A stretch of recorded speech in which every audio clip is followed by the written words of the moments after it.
Hey, hello everyone. My name is William Hemsworth. Thank you for joining me today for this program. I'm excited for our guest today. She's been on the show a couple times before, good friend, Dr. Ann Desantis. She's a Catholic author and speaker from the greater Philadelphia area. She is the executive director for the St. Raymond and Nonnatus Foundation for Freedom, Family, and Faith. And the foundation makes pastoral outreach to families in crisis. Her latest books are Living Affably, available on Amazon and Kindle, and The Virtue of Affability or Friendliness and Its Relevance in Modern Evangelization, available through En Route Media. And her newest one, Intentional Presence. It's a gentle, faith-filled, reflective book published just this year. And she also has a great podcast on YouTube that you should check out called Journeys in Faith with Ann Desantis. So, Dr. Desantis, how are you doing today? I am great, Bill. It's so good to be here with you on this morning. Thank you for hosting me on your podcast. Oh, the pleasure's all mine. And thank you so much for taking the time this morning. Wow, you've had a busy 2026, coming out with some great books here. So is there anything else going on besides the books, or is that kind of your focus for now? Well, as you mentioned during my bio, I always have a lot going on because I am the executive director for the St. Raymond and Nonnatus Foundation for Freedom, Family, and Faith, where we make free pastoral outreach to individuals and families in crisis, not just nationally, but really even beyond this country. And I am employed by, and the foundation was founded by a religious order, and that's the Mercedarian Religious Order. So I've been doing that for quite a while. I've been with them for almost 9 years. And I'm so grateful for that position because it is my main job, what I do for a living, as they say. But on top of that, as you said, I'm an author. I'm also a speaker. I got my doctorate with Pontifex University in October of 2024. And the topic of the dissertation was the virtue of affability and its relevance in modern evangelization. And from that study, I came out with those 2 books that you also mentioned during the bio. One of them is Living Affability. I'm just going to show it right here. Sure. So that's the 40-day journey to learning about this virtue and how we can exercise it in our lives. And then the other brand new one, I don't know with the light if you can see it there, Intentional Presence. This one is written in the first person, first time I've ever done that too. And that book is kind of a guide to learning about the virtue of affability and how we can live it out in daily life. Now, for those that may not have heard about this virtue, can you give us an overview of what this virtue is and why it's important in our evangelization efforts? Thank you so much for asking. I guess it was some years ago, maybe 5 years ago or so, during the global pandemic, that I got to really thinking about people who are isolated. There were so many people who were isolated during that time. There were sick people that nursing homes, people that couldn't get out. And I was thinking about the marginalized. I was thinking about people who don't have the support that they deserve. And it really made me think about what can we do as a people of faith to make greater outreach to those who are on the margins of our lives. And I think we all know people who are, whether they're in our immediate families, people in our neighborhoods, people at church, at school, at work.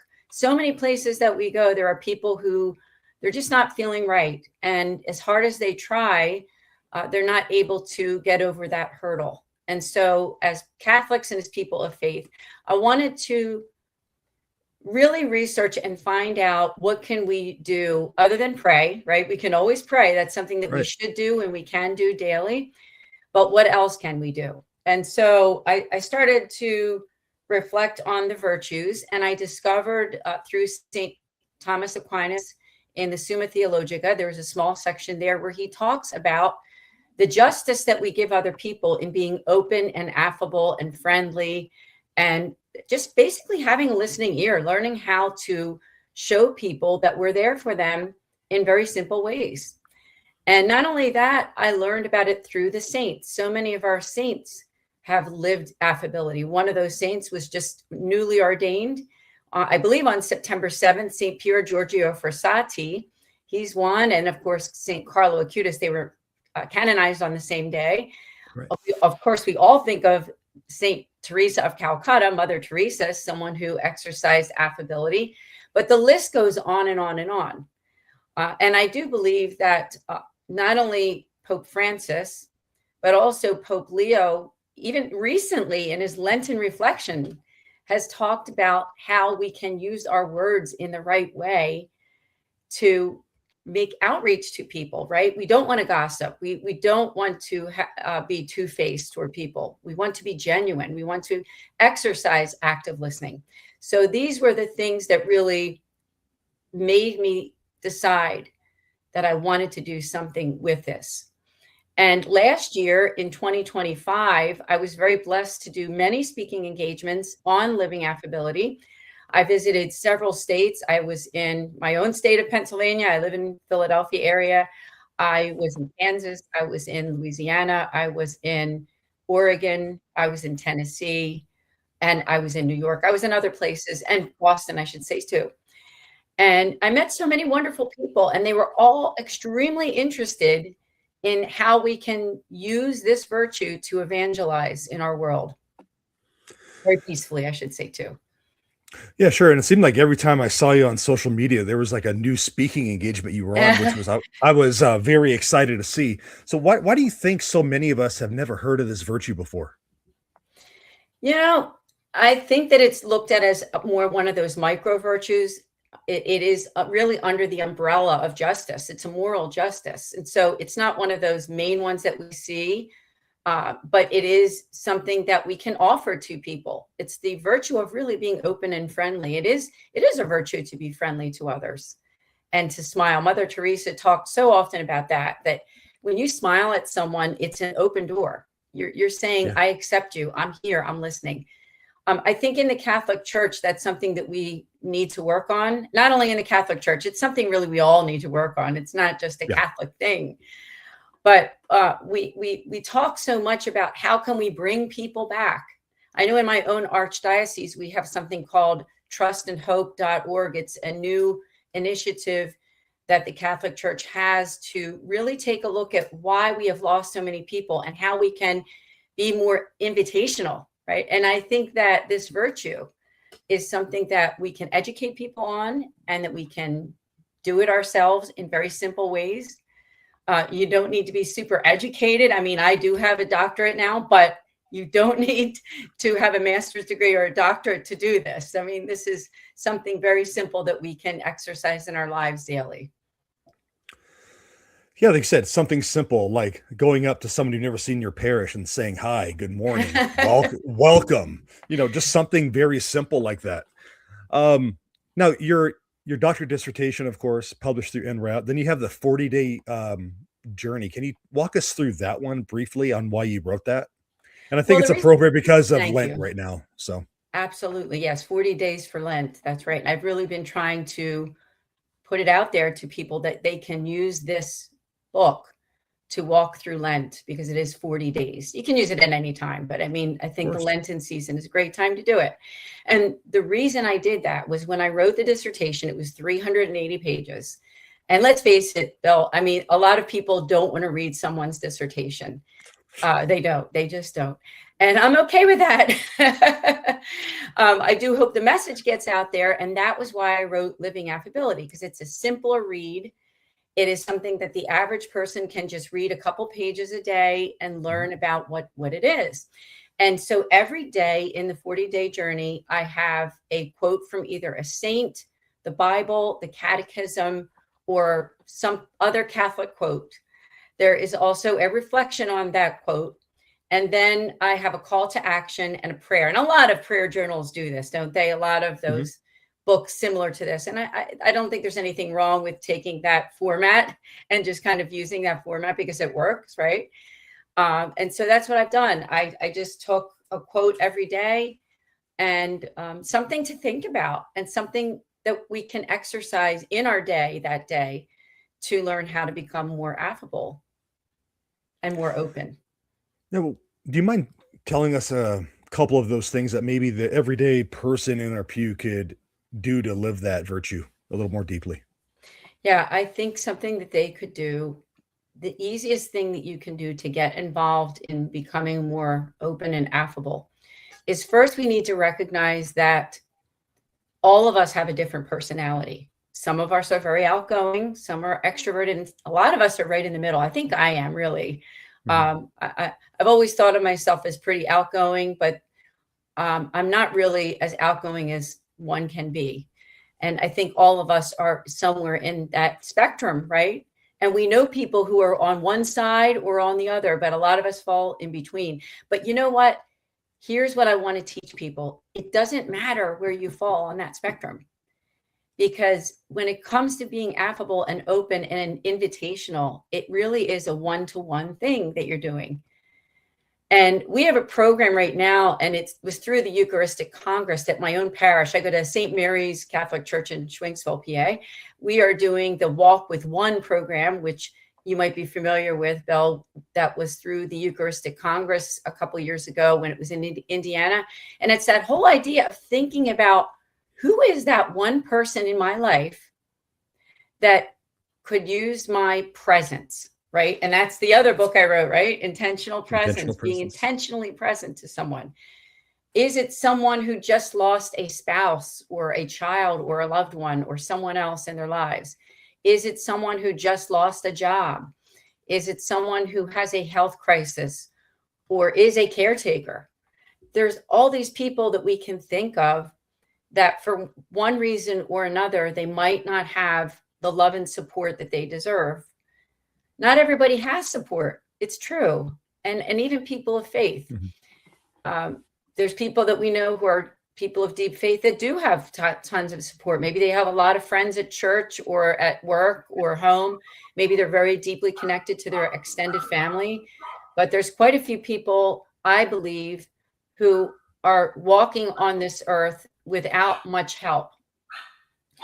And that's part of what we need to do as Catholics, right? We need to recognize that. We need to look at these people as these are the people that God wishes us to reach out to. I mean, in Matthew 25, the sheep are separated from the goats, and the criteria that the Lord uses to show us is, did you give me food?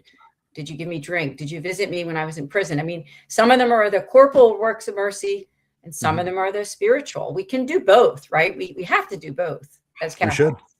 And we should. And I talk about that in the book. I talk about how we do need to exercise both the corporal and the spiritual. But to go back to answer your question, I was digressing a little bit, is I believe the way that we can do that is through active listening. I think that if we take a step back, I think we're in a very fast-paced world where we get tons of texts and Facebook messengers and emails, and we don't get a lot of one-to-one time just to talk to somebody, do we? I mean, even like what we are doing on this podcast, right? We're having a conversation, but we're also talking to people who are watching, right? And we can do the same thing with people in person or picking up the phone, right? That's something we don't do anymore, isn't it? We don't pick up the phone like we used to. We're all afraid we're going to bother someone. But you know what? Some people like a phone call. They like to be called. They like to have, even if it's a 5-minute conversation, to say, how are you doing? What's new with you? Do you want to get together sometime? These are real simple things that we can all do. And I want to kind of bring those things back, right? I want to try to bring some of those real simple things back so that we can all make a difference for others in our walk with one, right? Right. Now, you talked about active listening a moment ago, and I think that's something very important that's lost in our society. I think a lot of times we are listening to respond instead of listening to understand. I was wondering if you can maybe touch on that maybe a little more. Yes, I agree with you 100%. That is so true. And when we talk to people, a lot of times in our minds, and I'm guilty of it too, we're already thinking about, what am I going to ask this person? I mean, when you're podcasting, you kind of have to, right? You do have to do that. But when we're having a conversation, a simple conversation with someone, maybe what I'm trying to say is we shouldn't be as much on a mission. We're on a mission. Sometimes we're on a mission to ask questions, to finish this conversation, to get to my next task, your next task. And there's nothing wrong. We have a list of to-dos, don't we, every day? I mean, Sure. I'm going to have to get in my car and go do errands later today. I'm going to have to make dinner. I'm going to have to do other things in my house, do some house cleaning this weekend, right?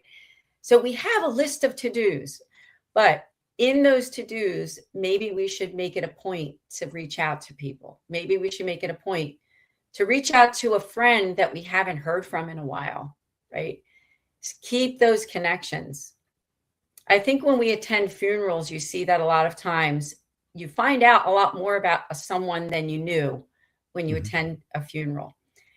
And that dash on our gravesite, the dash, you've heard of that poem, The Dash, and I don't know it by heart. I used to refer to that when I would do my talks, but the dash between when we were born and when we died, that's when we do that living, right? And that's where the rubber meets the road every day, isn't it? For those who are watching, look it up, the poem called The Dash. It's simply called The Dash. And it isn't a Catholic or a Christian poem, I don't think, but it really is something that spoke to my heart about the importance of the way that we live our lives every day. And like I said, when we attend a funeral, we realize that there was a lot more to a person than we even knew. And when we become more affable, when we become more open, better active listeners, when we listen to what Christ is asking us to do, right? He's asking us to do this. I think that we will partake a lot more in that dash of somebody else's life too, right? We can say, I knew that person. It wasn't just like my great uncle that I saw only, every once in a blue moon or something. I had something to do with their life. And I helped to fulfill Christ's mission by becoming more present for someone, if that makes sense. Absolutely. And that kind of leads me to my next question, your newest book, Intentional Presence. Now, you mentioned you wrote it from the first person, which in the writing world is, kind of taboo. Um, Yeah. but what brought this book along and what made you decide to write it in first person? I wrote it in the first person. Well, first of all, it was the very first time I've done that. I published several books. There was Love and Care for the Marginalized in Right. 2021. There was Hearts Burning Within Us with Bill Snyder and a couple others, which was a book having to do with young people really learning their faith, people who are headed to college. That was another book that I did in collaboration. And then, of course, there was the dissertation, The Virtue of Affability, Living Affability, and now Intentional Presence. So the fifth book was the one that I said, you know what? It's a short book. It's very thin. There it is. And I just wanted to write something that spoke from the heart, spoke a little bit, not a lot, but of some of my own experiences. So I don't make the book all about me or about my life or anything like to that level, but it does give little snippets of my own opinion about things in my own life that have taught me why it's important to be intentionally present to other people. That's why I wrote it. So I'm hoping that people, when they think of purchasing the book, now this one is 12, that's the Living Affability, and this is 7. So you get both of them and they're 20. So it's an even 20. And they're available on Amazon. And they can also just go to my website. It's simply Desantis.com. And there's an Anne's Books page. And then you can see all the other books there. But if you get the two of them, it's an even 20, kind of a good read. You can use them together, I guess is what I'm saying. Good deal. So check it out, anddesantis.com, everyone. Great website, great resources there as well. Now, for someone watching, maybe they're thinking, isn't affability just being nice? Now, can you maybe talk about that distinction? And I say this, Anne, because when I was investigating Catholicism, trying to decide if it was true or not, I came across people that were sharing the faith in a nice way, that were there to listen, and then those that were kind of demeaning, like, you dumb prots, you don't know this, blah, blah, blah. So maybe you can touch on the difference a little bit, if you don't mind. Oh, I would love to, because honestly, that was a big, huge part of why I decided to do this project. I was noticing online a lot of words that were spoken, saying that, and by very intelligent people, believe me, people that I absolutely admire their writings Yeah. and their podcasts and everything. But some of the language that I was hearing was, and I don't think they meant it maybe in the way that it sounded, but they were basically saying that being nice doesn't matter. It doesn't Yes. really matter. Okay. And every time I heard it, it just bothered me. I thought, you know what? This is not a good message for the Catholic Church. It isn't. And believe me, I get the fact that we need to follow the teachings of the church. Really, I mean, I'm married to someone who's very much on that side. I mean, we're both on the same team, okay? But my husband is very much like, he believes in preaching the truth, and I do too. But this is part of that truth. This is part of the truth, right? If we look at the Bible, if we look at the teachings of the Christ, if we look at that criteria in Matthew 25 of how we're going to get to heaven, right? Which is feeding the hungry, giving drink to the thirsty, visiting the prisoners, all of those different things. There's corporal and spiritual works of mercy. We have to follow the truths of the church and everything, the beauty of marriage and all of the sacramental life, which, believe me, I am in full communion with all of that as someone with a doctorate in theology. I have to be, but I just wanted to tie those two ends together. I wanted to tie those two ends together. And sometimes people put somebody into a political camp. Well, this person's liberal or conservative or whatever, like we're Catholic. Okay. And yes, we do vote. And that is all very important. And I vote, I do. And I'm pro-life. Okay. In every way.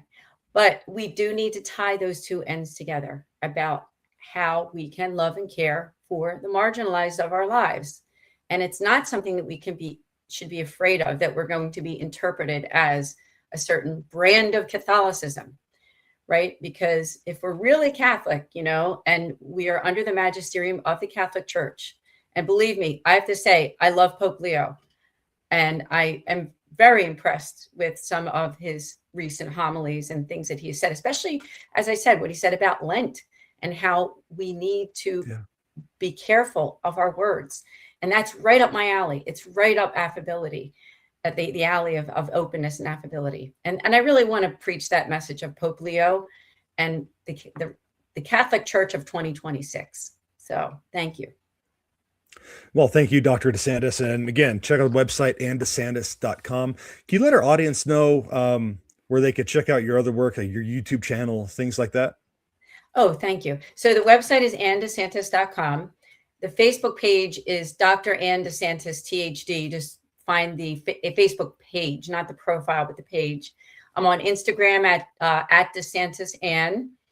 And also look up the St. Raymond Donatus Foundation too. Please do. Just look up that name and you'll see it. All the social media and website is nonatus.org, where we offer free pastoral care for individuals and families in crisis. Please go to our website, learn more.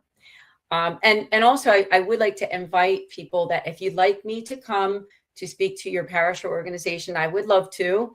I'm booking engagements right now. I have about 4 or so in the next month because it's the Lenten season. And I'm looking forward to all of those. They're all pretty close to home this time around. Last year, I was kind of flying places. But this year, I'm in Pennsylvania and New Jersey, which is very close to me. But invite me. I'd love to come to your church organization to speak. Just go to the Ann speaking page at andesantis.com and inquire. Thank you so much. You're welcome. And thank you for joining us today. And it's great to talk with you again. And thank you for all you do. Thank you, Bill. God bless. God bless you too.